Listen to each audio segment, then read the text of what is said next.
जय हिंद दोस्तों, राजनाथ सिंह जी की कुर्सी जाएगी। या तो इस्तीफा देना होगा या उन्हें बर्खास्त करना होगा मोदी जी को, क्योंकि देश बहुत गुस्से में, देश सवाल पूछ रहा है और देशवासियों का सवाल पूछ रही है कांग्रेस पार्टी। और अब की बार तो बागडोर संभाली है जनरल सेक्रेटरी यानी वेणुगोपालन साहब ने, और उन्होंने अपना वीडियो जारी किया है, चिट्ठी लिखी है और चिट्ठी लिखी है लोकसभा अध्यक्ष को कि इनके खिलाफ विशेषाधिकार हनन प्रस्ताव लाया जाए। यानी उन्होंने कहा है कि प्रिविलेज मोशन लाया जाए और ताकि इनके खिलाफ जांच बैठाई जाए। इन्होंने संसद में झूठ बोला है, सेना का अपमान किया है, सैनिकों का अपमान किया है। कोई बात नहीं, आप राजनीति कर सकते थे, आपने शहीदों का अपमान कर दिया जिन्होंने देश के लिए अपनी जान गंवाई, अपना परिवार छोड़ा, और आपने उनके नाम दबा दिए। आप संसद के अंदर मेल थपथपा के कहते हैं कि सवाल यह बनता है कि ऑपरेशन सिंदूर में हमारा कोई नुकसान हुआ है, हमारी कोई सादत हुआ है। तो नहीं नहीं नहीं, माना कि आपके इक्विपमेंट की बात छिपा सकते थे, फाइटर जेट की बात छिपा सकते, यानी उन सब चीजों का नुकसान हम भरपाई कर सकते हैं, लेकिन इन शहीदों के नाम को छिपाया। और जब पूरा सोशल मीडिया के अलावा उस समय भी इनको सम्मानित किया जा रहा था, इनका क्रिमिनेशन किया जा रहा था, भारत माता की जय के नारे लग रहे थे, लोगों की चीजें सामने थी और डीजीएमओ की जो प्रेस कॉन्फ्रेंस है उसमें बात आ रही थी, लेकिन आपने क्या सोच के इतना बड़ा झूठ बोला? आपकी नैतिकता, आपकी विश्वसनीयता पर सवाल आ गया है। और यह सवाल आखिर कैसे आया?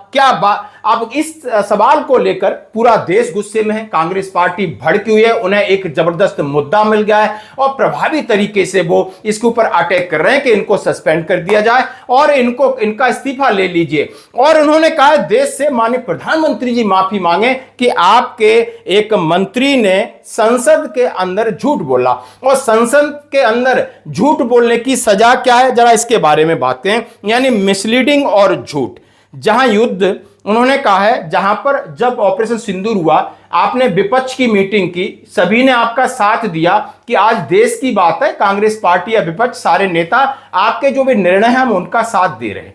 आपने ऑपरेशन सिंदूर लॉन्च किया, रिटायलेशन होता है, लड़ाई होती है, नुकसान भी होता है, तो आपने कुछ चीजों का नुकसान छुपाया, वो स्वाभाविक हो सकता है, लेकिन आपने शहीदों का आपने मजाक उड़ाया और यही कहा है कि कोई भी मंत्री या सांसद जो कि लोकसभा या राज्यसभा का सदस्य वो झूठ नहीं बोल सकता है। इस मामले में रक्षा मंत्री राजनाथ सिंह ने कहा कि ऑपरेशन सिंदूर के दौरान कोई शहादत नहीं हुई है, लेकिन दोस्तों सरकार ने खुद ही 6 जवानों के फिर नाम बता रहे हैं और उनकी शहादत के लिए आप स्मारक के ऊपर उनका नाम अंकित करें।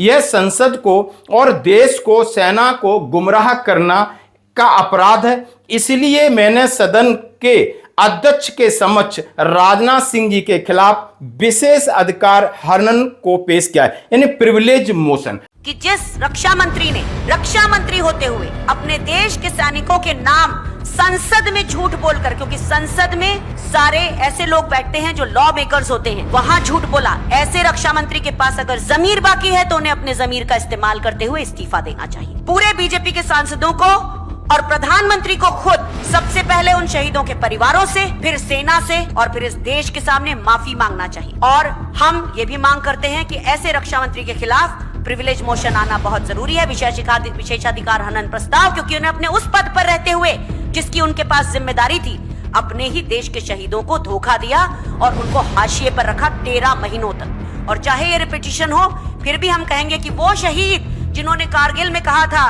कि या तो मैं तिरंगा फहरा कर आऊंगा या तिरंगे में लिपट कर आऊंगा, तो उस तिरंगे में लिपट के आने का जो हक था उसको 13 महीने तक देश से छुपाया गया। ये शर्म की बात है और इस सरकार को इस शर्मिंदगी के साथ रक्षा मंत्री को अपने पद से हटा देना चाहिए। 21 सितंबर 2025 को इस देश ने एक दोहरा चरित्र अपनाते हुए आईसीसी ने भारत और पाकिस्तान का मैच कराया। ये कौन सी दोगली नीति होती है? और उसमें घटिया हरकत की जिसमें कहा हम हाथ नहीं मिला रहे हैं। तो ये क्या तरीका है कि जब अपने शहीदों का अपमान कर रहे हैं आप वहां जाके उनके साथ मैच खेल रहे हैं, जबकि आप आतंकवादी राष्ट्र उसे घोषित नहीं करा पाए। कैप्टन शिव कुमार जो कि जकार्ता में इंडोनेशिया में हमारे डिफेंस अटैचे हैं, उन्होंने भी कहा कि ये पॉलिटिकल सिग्नल हम देना चाहते थे एंड इट कॉस्टेड अस। यानी कि उन्होंने ये कहा कि हमारे यहाँ एक लोकतांत्रिक सरकार है, सेना उसके आदेशों का पालन करती है। तो इससे कैप्टन शिव कुमार के बयान से ये भी बात साबित होती है कि जो खुली छूट की बात थी वो बिल्कुल गलत थी। उन्होंने कहा कि हम अपनी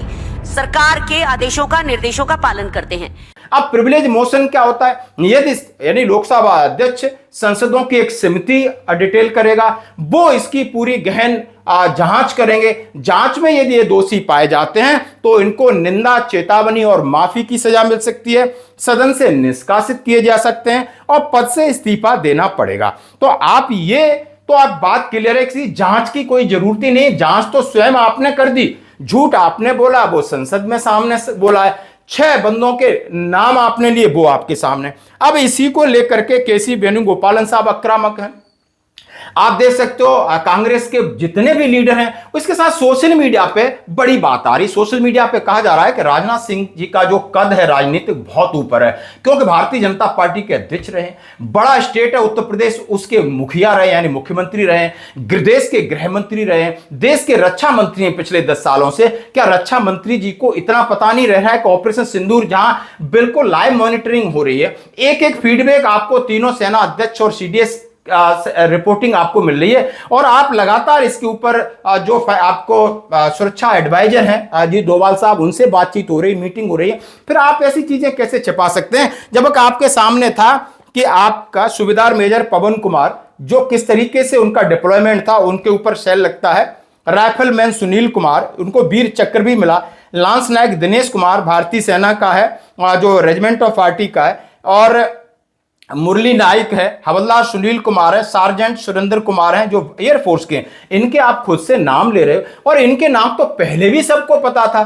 फिर आपने जिस दिन बोला उसी दिन से देश अचंभित था, आखिर ये किस तरीका का स्टेटमेंट दे रहे हैं, आखिर इसके पीछे क्या राज छिपा है, इसकी जरूरत क्यों पड़ी जब तक पहले ये चीजें सार्वजनिक थी। यानी पूरा मीडिया कवरेज कर रहा है, उनके ऑपरेशन सिंदूर के समय शहादत हो रही है और उस शहादत को बनाया जा रहा है, लोग उसके क्रिमिनेशन सेरेमनी में शामिल हो रहे हैं, सारी चीजें सामने थी, लेकिन आपने ऐसा क्यों किया ये शायद समझ से परे है, या आपसे कहलवाया गया था या आपसे गलती से कहा गया है, लेकिन ये बात अलग है। लेकिन आज आपको कटघरे में खड़ा कर दिया है और स्वयं ही आपके लोगों ने किया है, आप खुद हुए, उसके लिए किसी ने साजिश नहीं रची है। तो दोस्तों बड़े दुख और दुर्भाग्य की बात है कि जिस तरीके से अभी खबरें आज बड़ी चर्चा में है कि भारतीय सैनिकों की मौत के मामले में संसद को गुमराह करने के आरोप में कांग्रेस ने राजनाथ सिंह के खिलाफ विशेष अधिकार नोटिस भेजा है।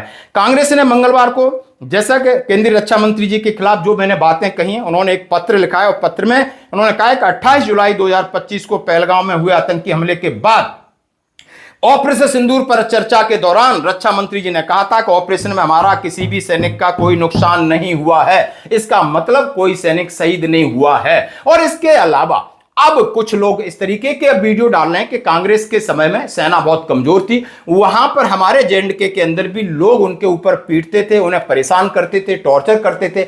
अभी सेना मजबूत हुई है, सेना कमजोर और मजबूत कभी नहीं होती, सैनिक हमेशा वैसा ही रहता है, अपनी ट्रेनिंग करता है, सिर्फ आपके आदेश हैं उसको कहीं ना कहीं भ्रमित करते हैं। यानी हमारे जो शीर्ष कमांडर हैं उनको निर्णय लेने की शक्ति आप प्रदान नहीं कर सकते हो, क्योंकि उसके पीछे आपकी इच्छा शक्ति, आपके विल पावर में कोई न कोई कमी हो सकती है। सेना कभी कमजोर और ताकतवर, सेना हमेशा ही ताकतवर है, ताकतवर थी, ताकतवर रहेगी, क्योंकि वो अंतिम सांस तक देश के लिए लड़ना जानते हैं। तो दोस्तों ये सारी खबर आपको इसके ऊपर क्या है कमेंट, क्या प्रतिक्रिया आप देना चाहते हो कि आखिर राजनाथ सिंह रक्षा मंत्री पिछले इतने समय से हैं, उन्हें ये झूठ क्यों बोलना पड़ा?